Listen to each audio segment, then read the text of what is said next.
Yeah, welcome for joining us today for this roundtable session. The general topic of this roundtable session today is acceleration in drug discovery.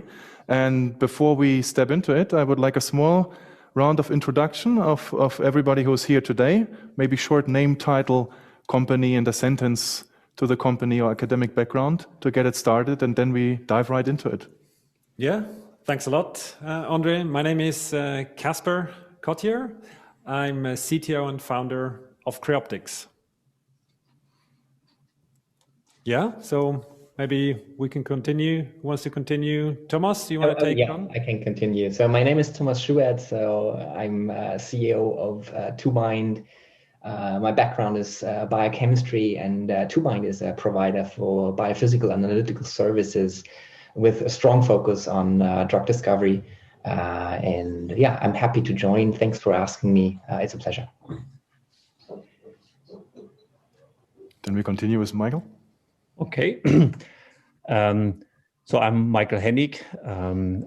I would call myself a structural biologist by training, and I spent 20 years with Roche in Basel. And in 2015, so 5 years ago, co-founded the company leadXpro. The company is specialized in membrane protein structural biology and biophysical methods. Yeah. And last but not least, Helena, please. So I'm Helena Danielson. I'm a professor of biochemistry in Uppsala, Sweden. I have a long track record of working with biosensors.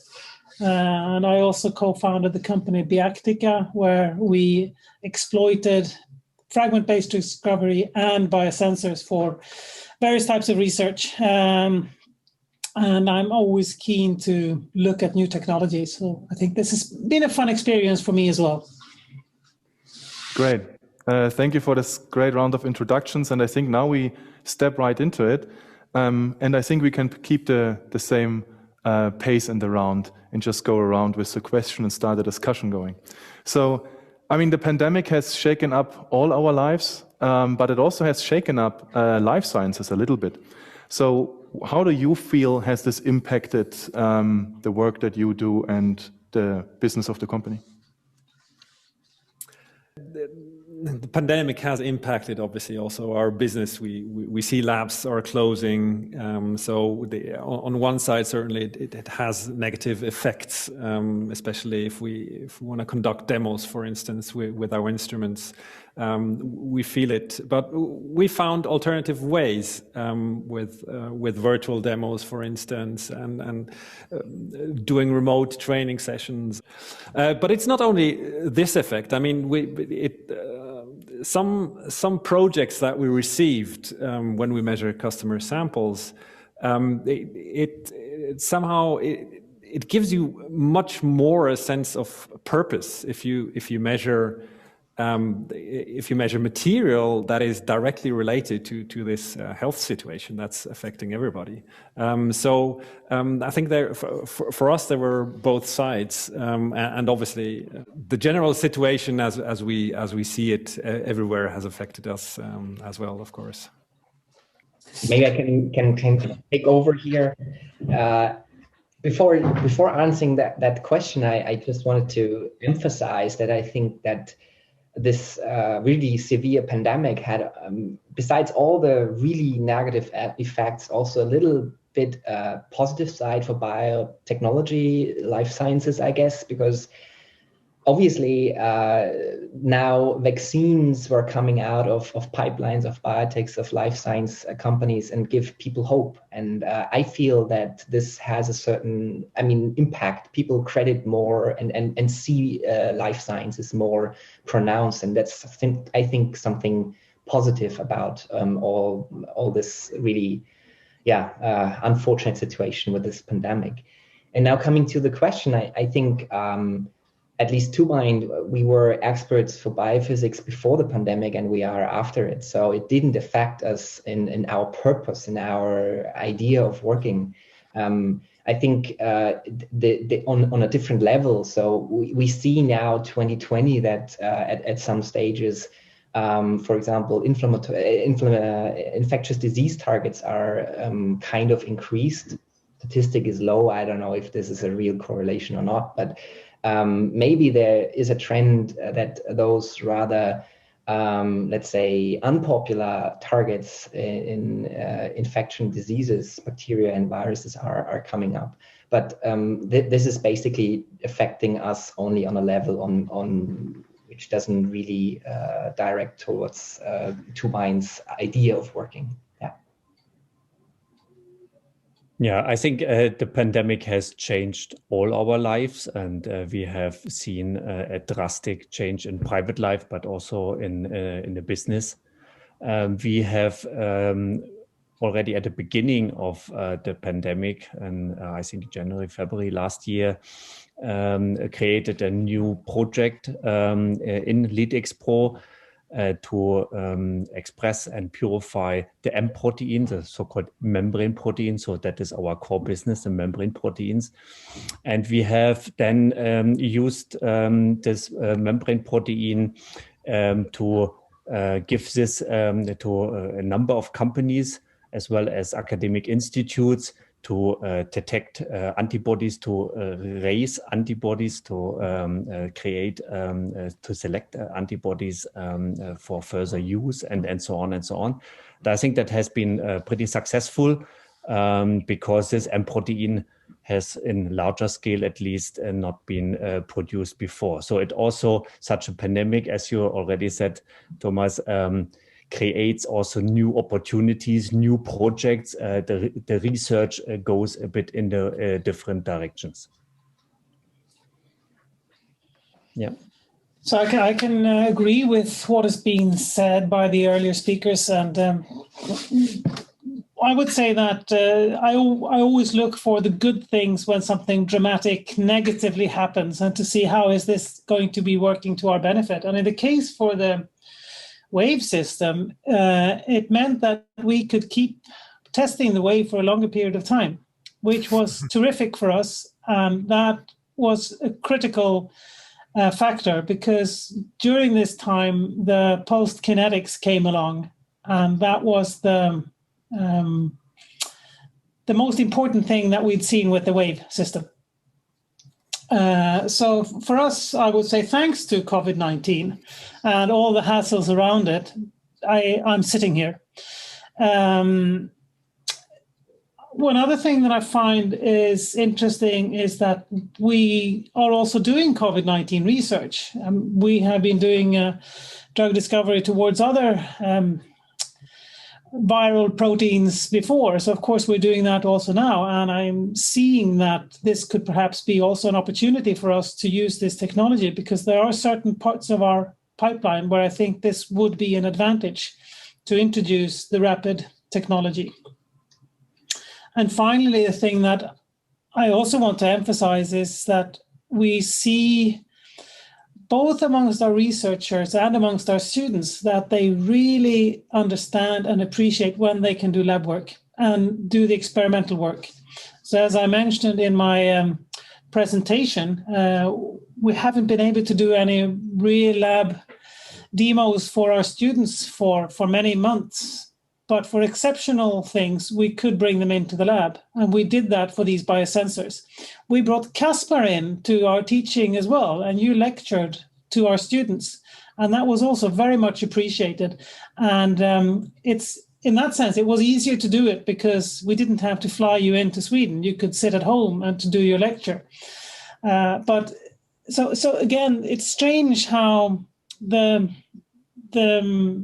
difficulties that we're having due to COVID-19 also open up new opportunities, and it's creating an awareness that not only science is important for us all. I mean, people are discussing vaccines and drugs at breakfast tables that have never discussed these sort of things before.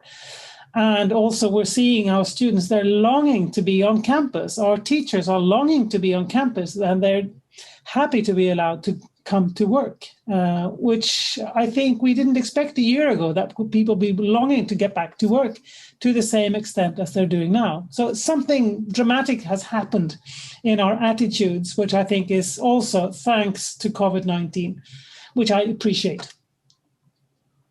Yeah, I think that sounds great, and I will use exactly what you said and continue into this kind of direction. But then also, I think we can look forward to many new scientists joining all kind of ranks in academia, biotech, pharma, very soon. I think as an effect of this, there has been an ongoing trend of outsourcing all kind of elements of drug discovery processes.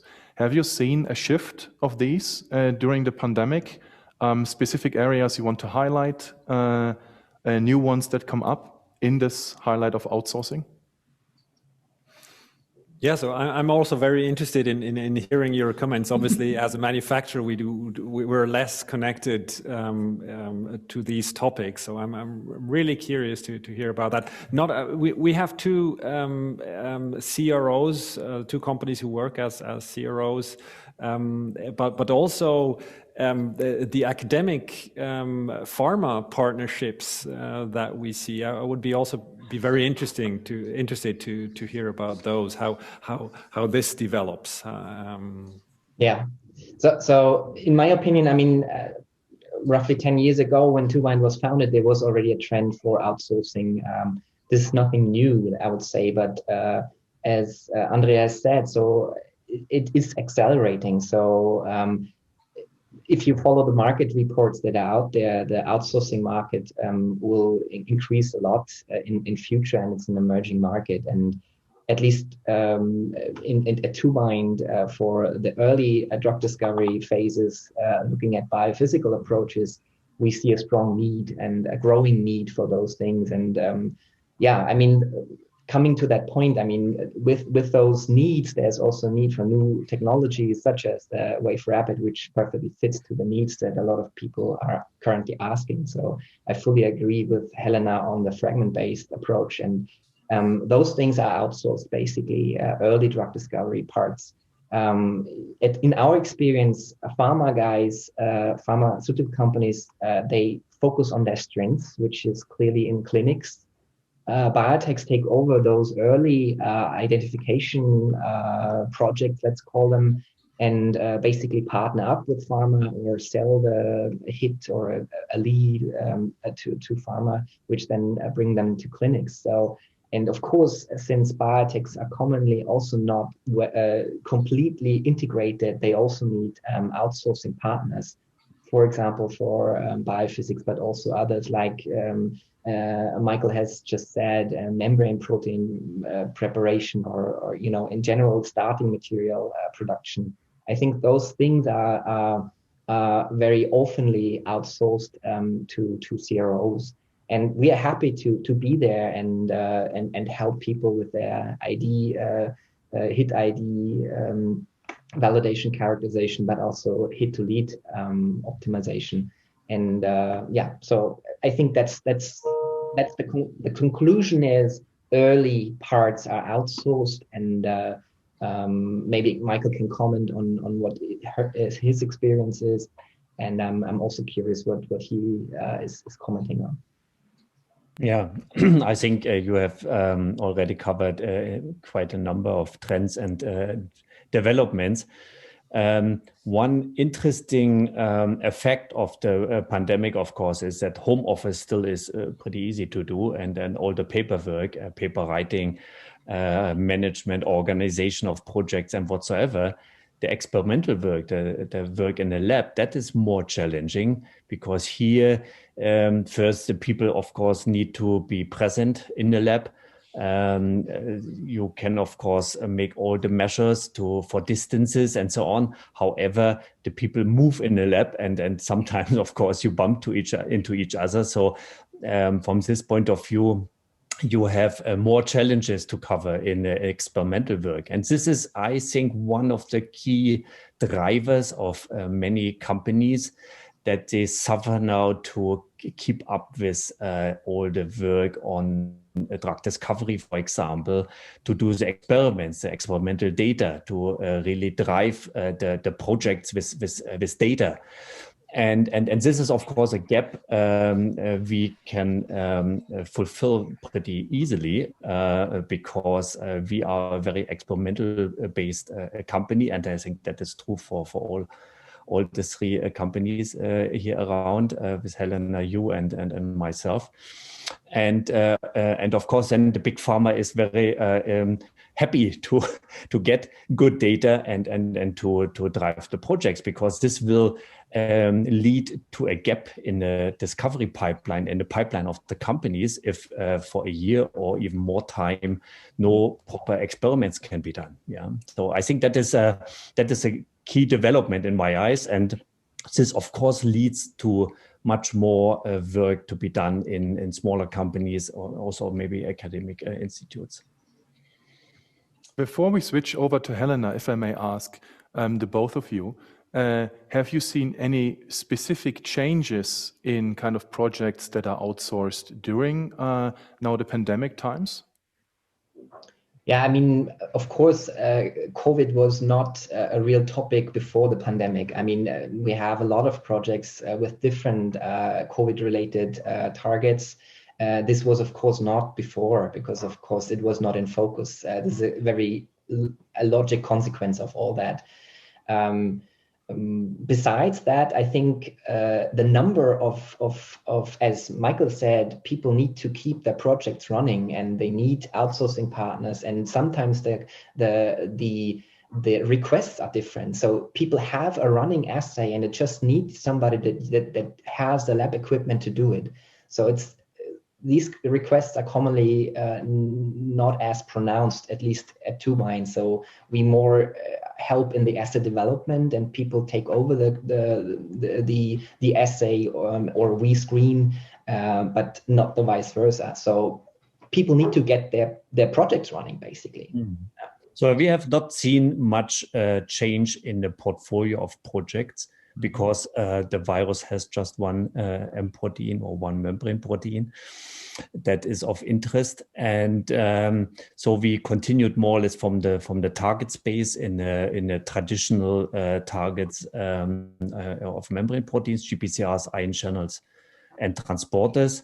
And of course, this is set up of accelerating to profiling of compounds with the Creoptix, for example, where we do the testing of the compounds and get kinetic data, for example, and then to select the best compounds for structure research, for example, and such things. So that has intensified, if you want, but we have not seen a huge change in the target space.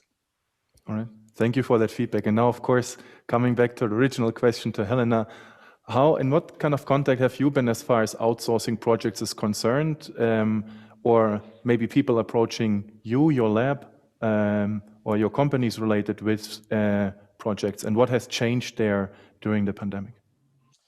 Well, I think with respect to biotech, it's more people have been in touch with biotech for outsourcing than previous years, and I think it would be for the same reasons as well, because Sweden hasn't had as strict a lockdown as many other countries. But of course, that's our focus today is not so much to do service than to work with our own project. So it's a balance for us. But I'm also part of SciLife Lab, which is a Swedish national infrastructure for research, primarily for academic science. And we have become more in demand recently. I don't think it's a COVID-19 thing. I think it's more that people are realizing that the type of work that we are doing with biosensors or our biophysics work is more important to get into all projects. It's not as common that people come these days and just ask us, could you determine the KD value for this interaction? Because my question is always why? I mean, how does it bring your project forward? Now the questions are more advanced, but the difficulties that we're having, I think this leads up to the next question that you have, and that is how how can we communicate the science that we are generating in a good way? And I think this is the main difference with how we're working today, that we are integrated into projects in a different way, where we are able to provide relevant information, not just running a service where we give people a list of numbers. And I think that's something that is changing quite a bit for me, much more than the level of outsourcing or the type of people who come to us. So do you think that biophysical characterization, molecular interaction analysis has gained importance over the last few years? Yes, so I think there's a huge awareness of the type of information that you can get from the types of analysis that we do.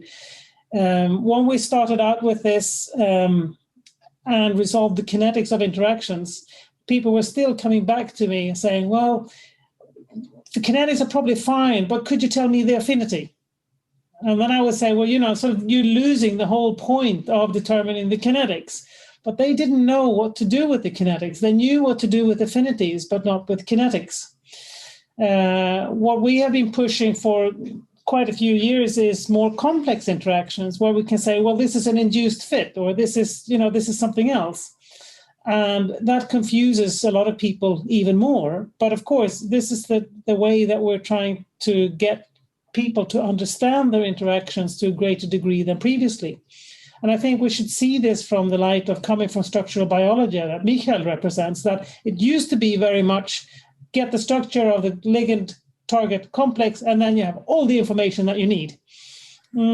Maybe not quite. But again, this is an evolving area where I think doing the interaction kinetic analysis, resolving the kinetics, resolving the mechanistics, doing it also for difficult targets. So it's not just these prototypic targets that people have been working on, working with membrane proteins, working with structurally dynamic proteins, working with big complexes.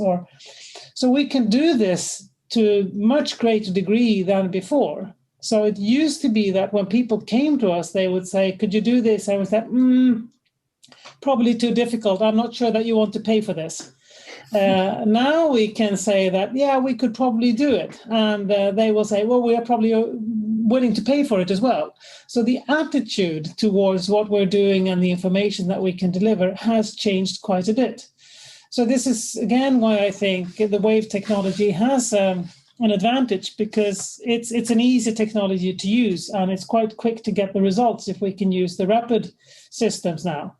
So that is also going to change the way that we can help out in outsourcing or in academic projects. So I'm seeing that, yes, biophysics is more important. People are understanding the relevance of it. And I think we provide a greater service to the community as a whole these days than we used to. And it is partly because of new technology development, but also greater awareness and understanding how to use the data. I think you almost summarized this session in a perfect way, and I thank you for that. And then I will just leave with the closing statement that basically the topic of this roundtable was acceleration in early drug discovery, and I think the best way to do that is dare to go out, work with the experts, dare to outsource, use interesting technologies like the WAVE system, and go to your trusted COO and academic partners. And again, thank you for joining this interesting session. Thank you. Thank you. Thank you very much. And good luck. Yeah, have a good day. Bye-bye. Yeah. Bye. Thank you.